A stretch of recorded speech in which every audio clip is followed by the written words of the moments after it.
Now we have an example. Spotlight on Jesus on the cross, dying for his enemies. When he was reviled, he reviled not in return, loving those who hated him, forgiving those who killed him. And we also have a spotlight on Christians. That's why this commandment is new. Look at church history. Look at your spiritual great-great-grandfathers and grandmothers. Christians caring for the poor and the sick and the broken and loving their neighbors. This is true in him and true in you because, I love the way John says this, because the darkness is passing away and the true light is already shining. John, looking at the state of the world after meeting Jesus, he says, you know what? The darkness of sin and selfishness and pride is passing away because now the true light is coming into the world. I love the way historian Tom Holland from the UK, not the Spider-Man kid, but the historian, he's written numerous books, in particular on Roman society, and was an atheist for many years.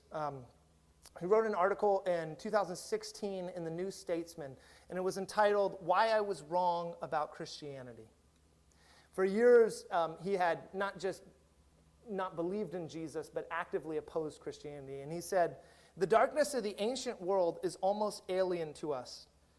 The Caesar would slaughter millions of Gauls, and his followers would parade around Rome with billboards boasting about his great triumphs.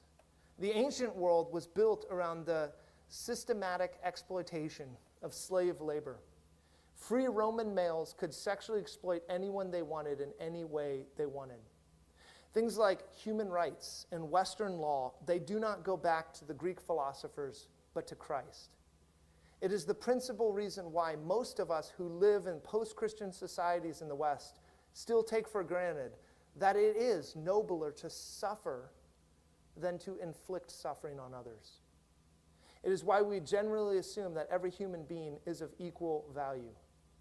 In my morals and ethics, I have learned to accept that I am not Greek or Roman at all, but thoroughly and profoundly Christian. The true light is coming into the world.